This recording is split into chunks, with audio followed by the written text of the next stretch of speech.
Well, good morning, good evening and g'day wherever you're watching from, and thank you for joining my channel.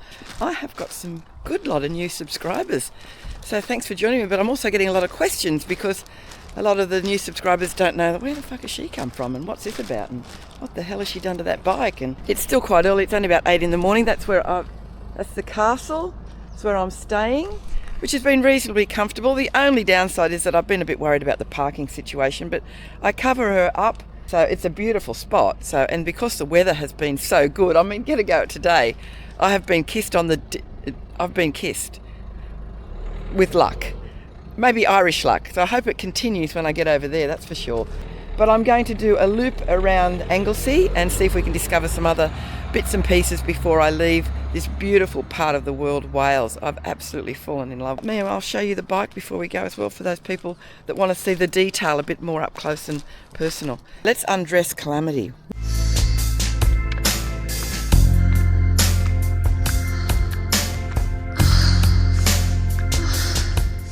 Oh yeah, that should be on. Yeah, that goes.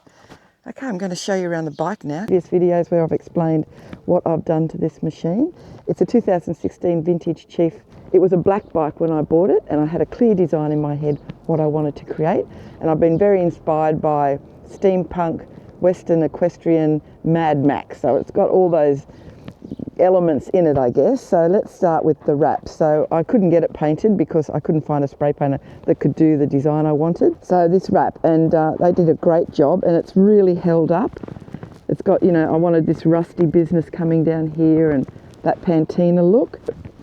I exchanged out the bags that it came with because they were too new, and they were that new sort of, it's like a hybrid of leather and vinyl. I didn't like that.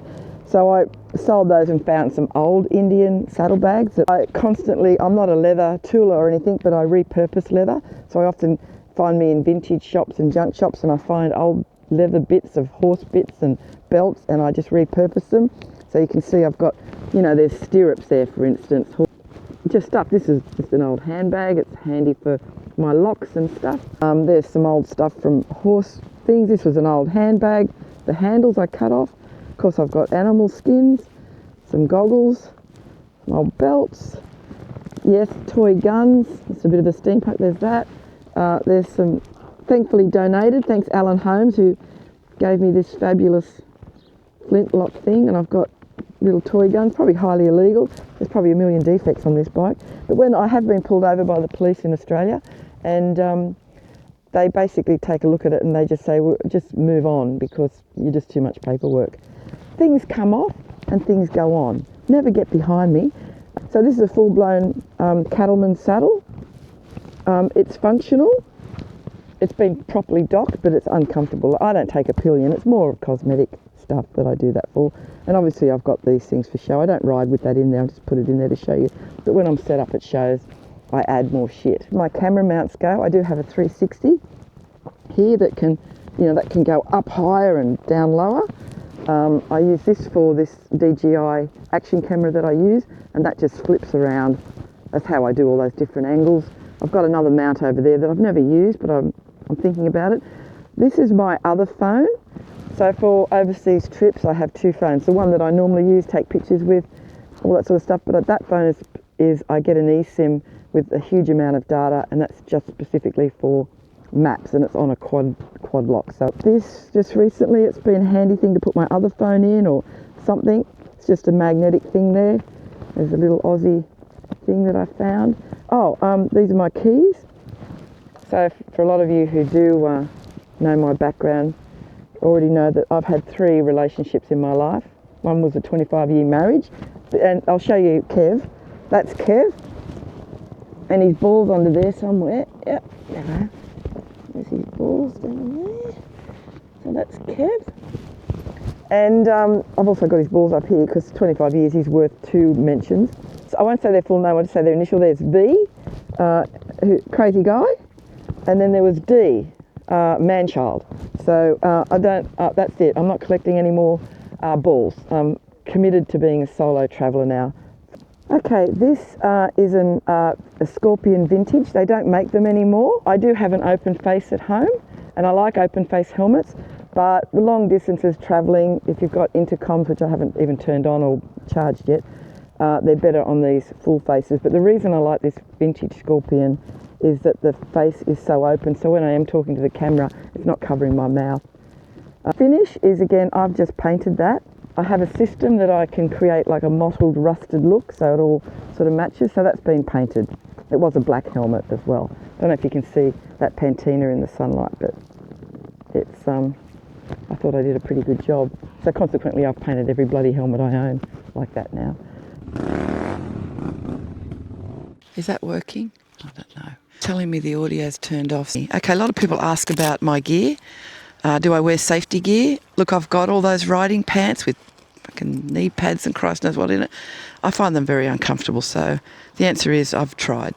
So I just wear normal jeans, leather jacket, stuff like that. My gloves are I always cut off the 2 fingers because I'm pressing buttons and I can't do it. I know they make them touch sensitive things, no good for me. I don't wear a lot of branded stuff. I tend to just, you know, brown is the new black for me. This is leaving Carnarvon.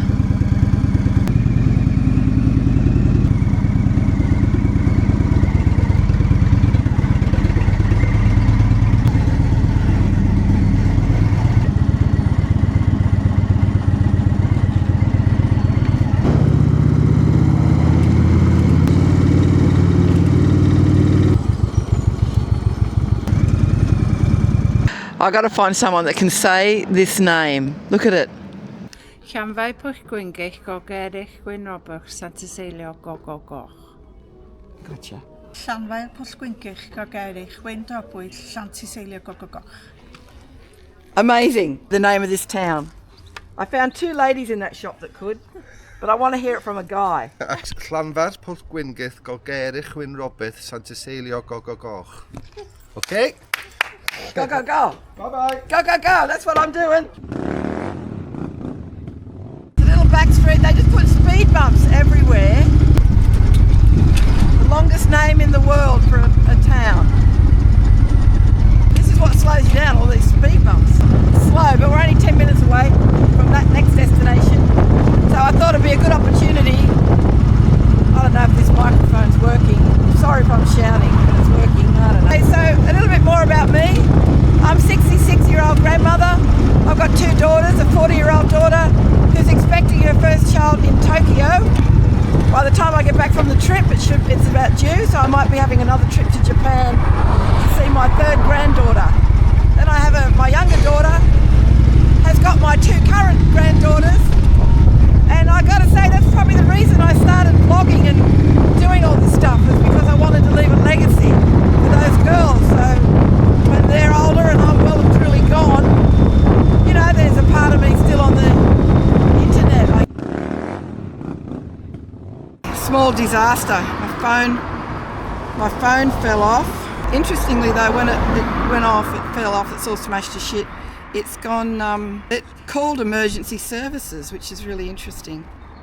Lucky I've got my other phone with me. This is it. I thought it was a seaside village. Maybe it's down there somewhere. Find it. And you turned left. If you'd have gone on just a little bit farther, you'd have gone down into the bay. Oh, okay. Well, I'll turn around and go back that way.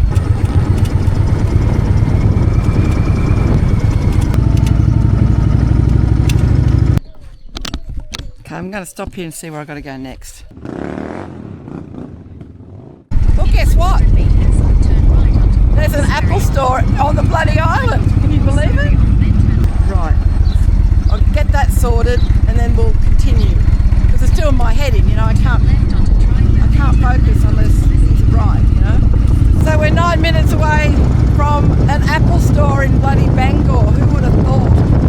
So I thought I'd continue my story. So my 2 parents are still alive in the Blue Mountains. Started my life as a hairdresser at 14. Became a barber as well. Studied theatrical makeup and all that sort of stuff. And then had babies, and also I got married in England. Decided I liked the world of theatre and entertainment. Started doing hair and makeup and wig work in theatre for shows.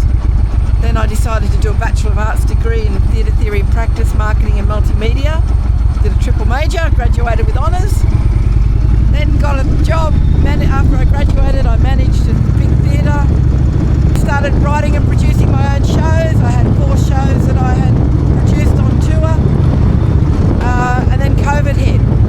So I lost all that business, but I've been riding bikes for a long time, 40 years. I didn't ride for about 15 years while I was having babies and raising children. I don't know anything about Bangor. In fact, it wasn't on my list to visit. I feel like saying I'll run naked through the street if there's really an Apple store here. Unbelievable. This is obviously it's a university town, lots of students. And, well, like all good foreigners, I've come down the street the wrong way, but I'm just going to park on the footpath here because quite frankly, I'm just going to do it.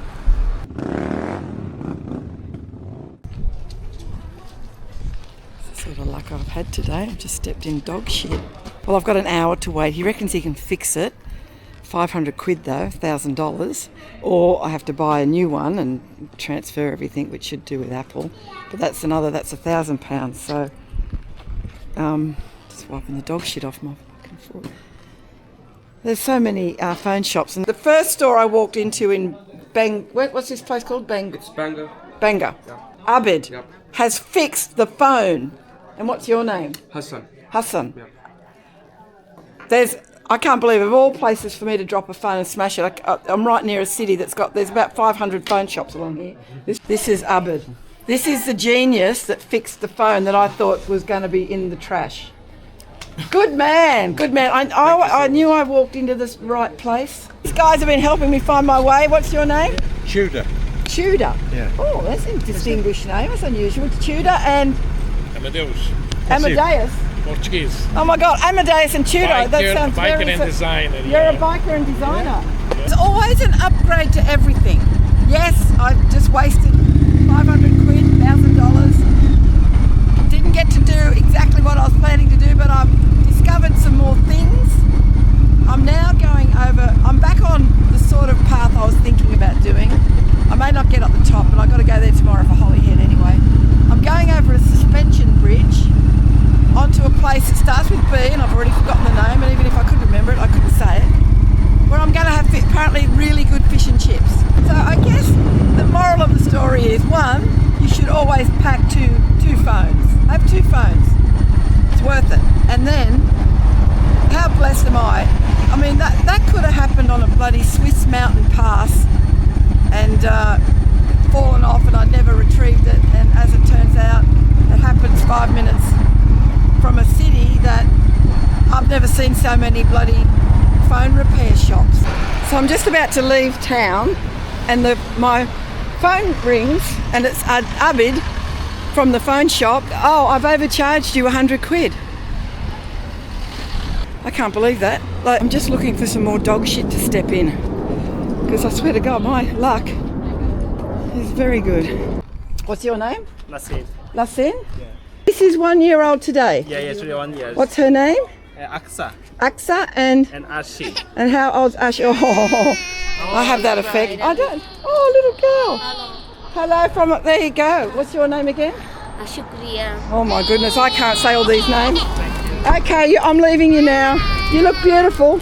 Another thing I've noticed is they've got tanning, but like sunbed tanning and spray tanning. Now, sunbeds have been illegal in Australia for a number of years now because of the damages it can cause. So how honest are these guys to ring me and do that? I'm really sorry I charged you upon the start. Well, I can't believe that you called me to tell me that. Amazing. Somewhere up here was the dog shit I stood in. Just looking for it again. It's my footprint. Okay, we're just about to go over the suspension bridge, Menai Bridge.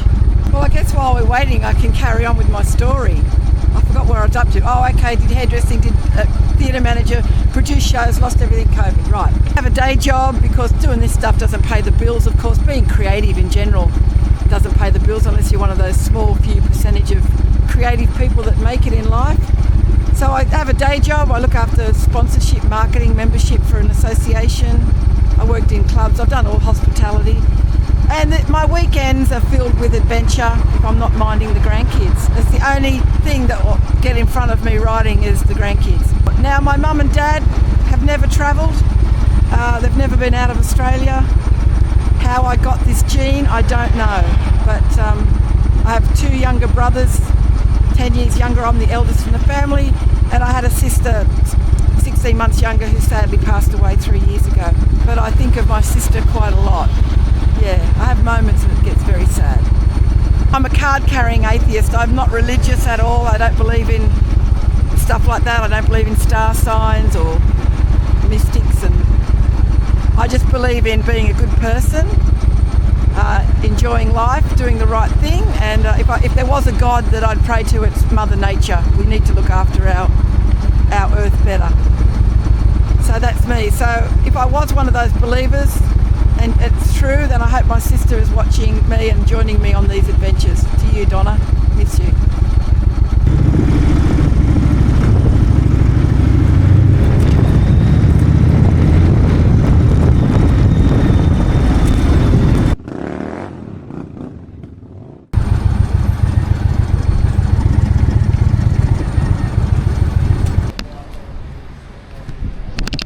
And that's exactly the fish and chip shop that someone said is the best. Okay, haddock.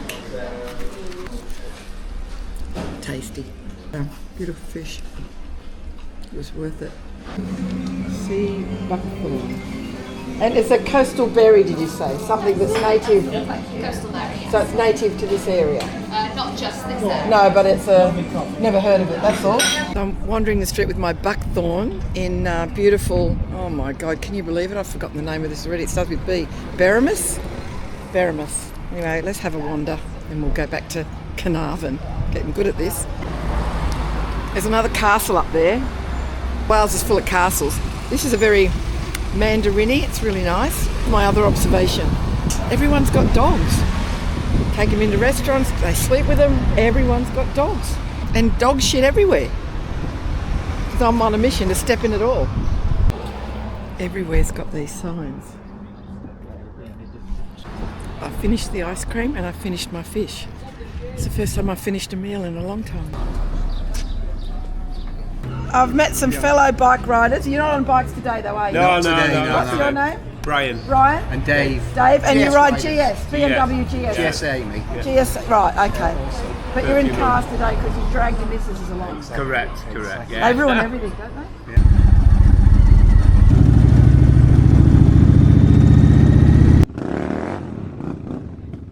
Just got a message from Australia from a friend, thanks Lisa White.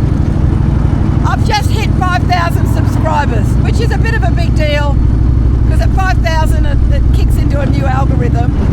It's only taken me a decade to get it, but anyway. So now for the next 5,000. So thank you to all those subscribers. I really appreciate the support. Also, I was pronouncing it incorrectly. Are you surprised? It's... Oh, shit. But it's not Baramus, or not Bowman. It's Bemis. Anyway, it's famous for the puffin colonisations that are there. So I thought they were penguins, and I said, "You got penguins here?" They go, "No, they're puffins." Puffins at Bemis. Well, I loved Wales, but I don't know that I'll ever get my head around how to pronounce all the words. Okay, well I'm back. Interesting thing about UK hotels is they have a kettle, they don't have a fridge, they don't have a microwave, they don't have air conditioning, and the hot water system is so bizarre. It's like you've actually got to turn it on to get hot water. Very weird. Anyway, I'm used to it now. So that's the end of today. I've been sitting out there having a drink, chatting to people. Thanks for joining me. And tomorrow will be the boat ride from Holyhead to Dublin.